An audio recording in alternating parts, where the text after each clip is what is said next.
I want to start. The Blazers' first half of their season is over. And I think most people were thinking, hooray, thank God. Can we end the season already? It's not going well. Can we be done? Well, we knew the team wasn't going to be good. 5th worst record in the league.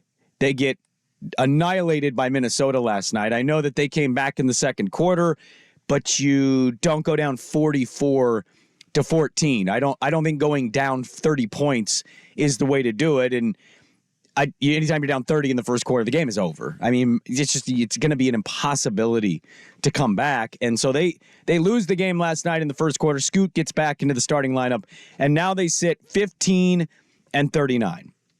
They're near the bottom of the league in offense. They're near the bottom of the league in defense.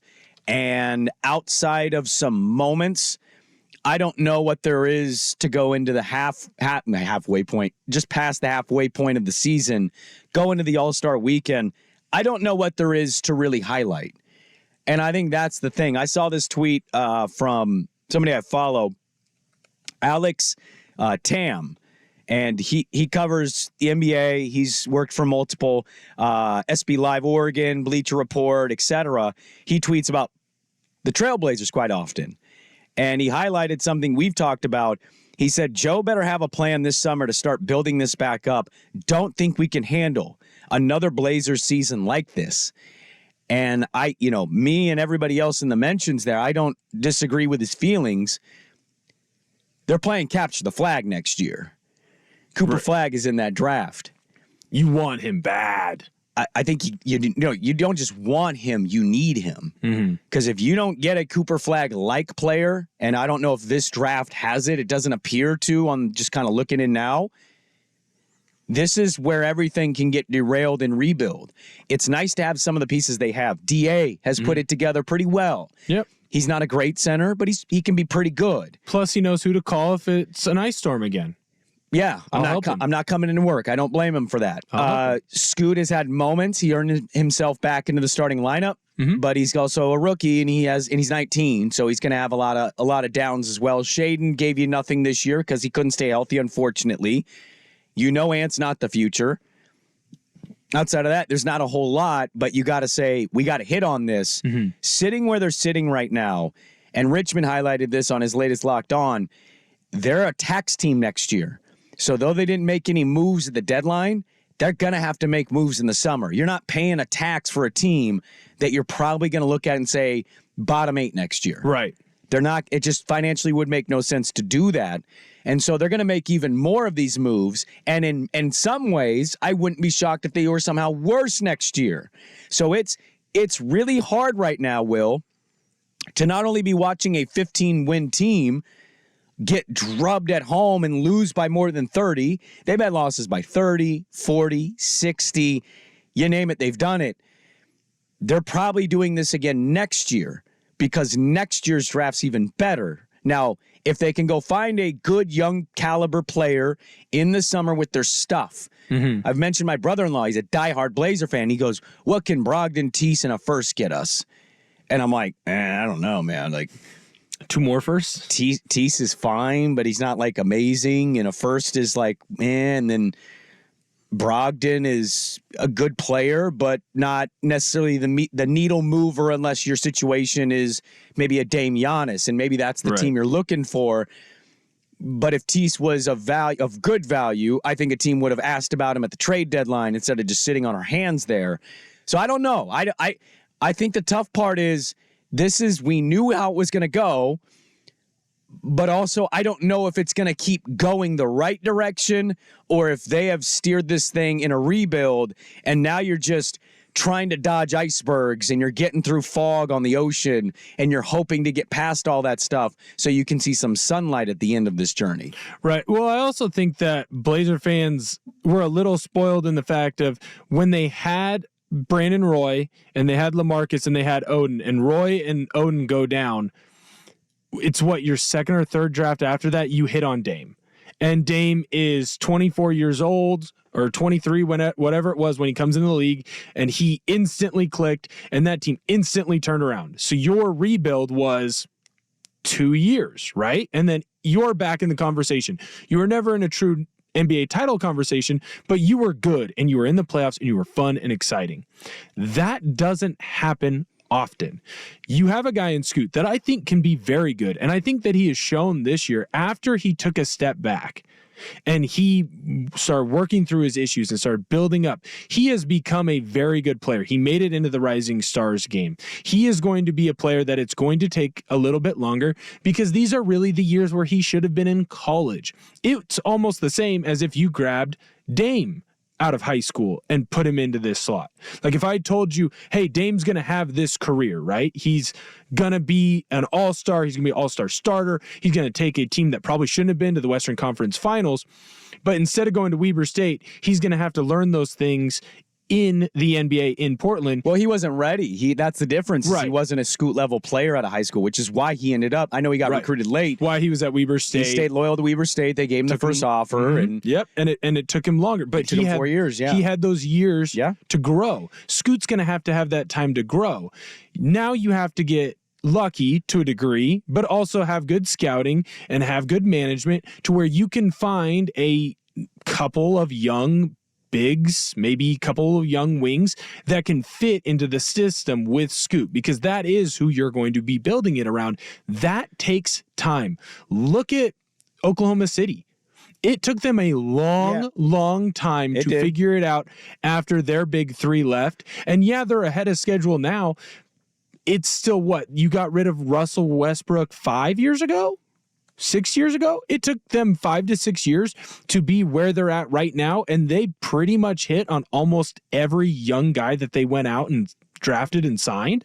Well, the problem with the OKC example, because I know that's one that a lot of Blazer fans will point to and say, look at the Thunder. They had to endure it a little bit. Mm-hmm. You collect draft capital, and now you're not going to get a Clipper trade. You don't have a player on your roster worthy of that trade, but you trade a guy like Ant. Maybe you get a couple more draft picks, and you know the big difference, though? And this is like the most underrated but obvious one. Right.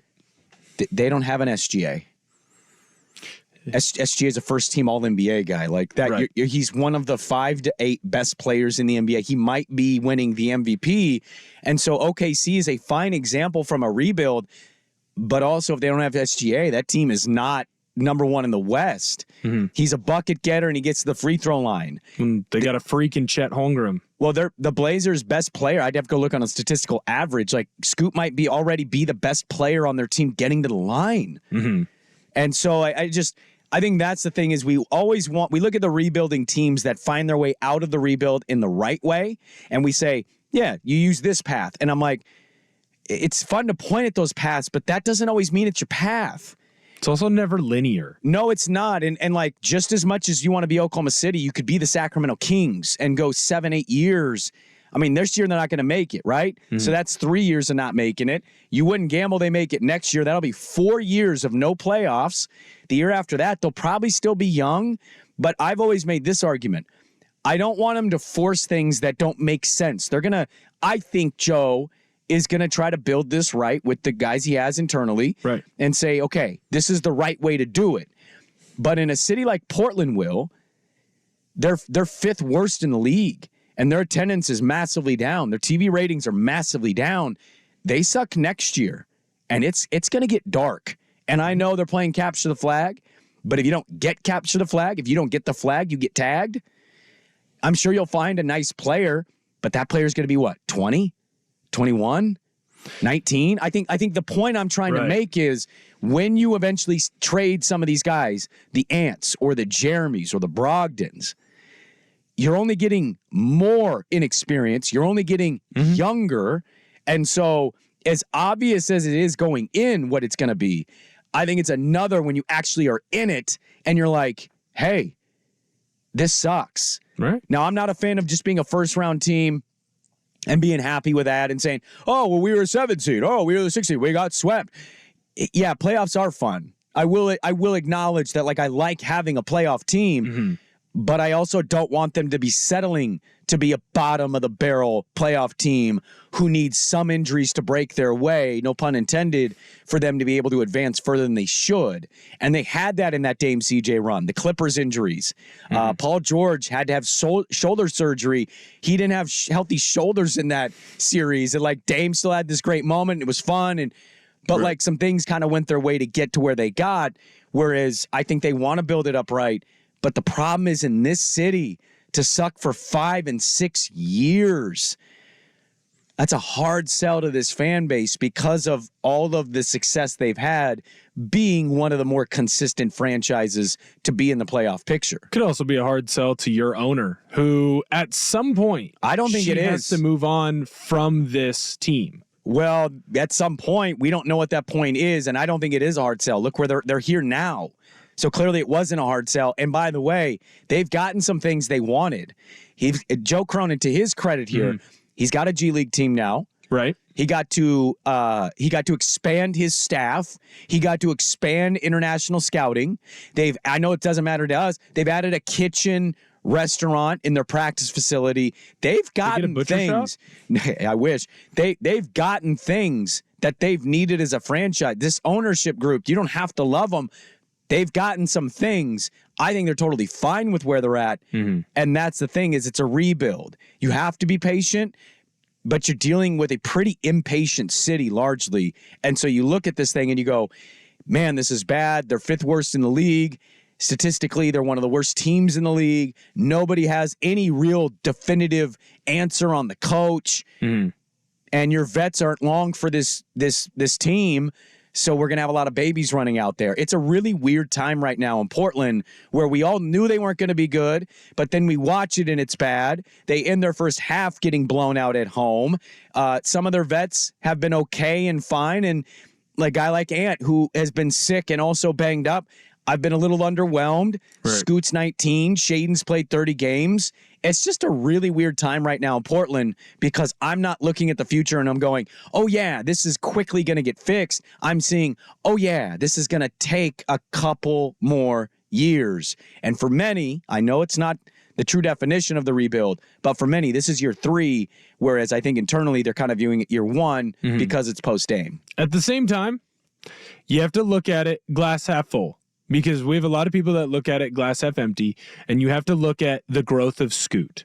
If you need to find something that will make you happy, because there are going to be a lot of losses like this loss. Oh, they have the 6th hardest schedule in the second half of the season. The rest of the way to go. And those teams they'll be playing, playoff positioning, playoff seeding, fighting for certain matchups.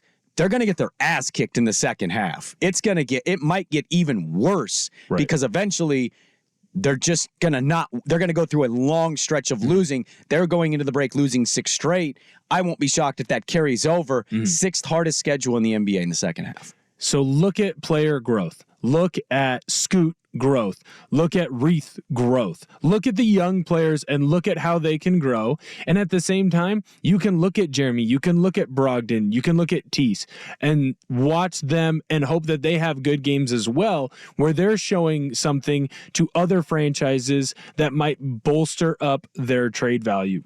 There are things that you can look at in this to switch it around from, woe is me, what are we going to do? Will the Blazers ever be good again? It's just like our winters here. It's going to be gray. It's going to rain a lot. There might be an ice storm. Maybe there's some snow in March for no damn reason. But eventually, you're going to get to that sunny June month, and you're going to enjoy it a lot more because you earned it. So keep looking at the young players. Hope that they have good games. Look at the growth that Scoot has made. He's worked his way back into the starting lineup after a rough start to his career. Continue to build up those players, and just know that right now you're in December. It's wet, it's raining. Well, actually, it's we're gray. in February. No, in this rebuild, month 1, you're in December. It's still gray, it's still raining, and there's still a lot of problems with this team. But that'll be in year 3, though. Look at what you have to look forward to. But again, many people consider this year 3. I know they don't. I know many that follow this team and root for them don't. But from a win-loss perspective, playoffs, all that, it is year 3.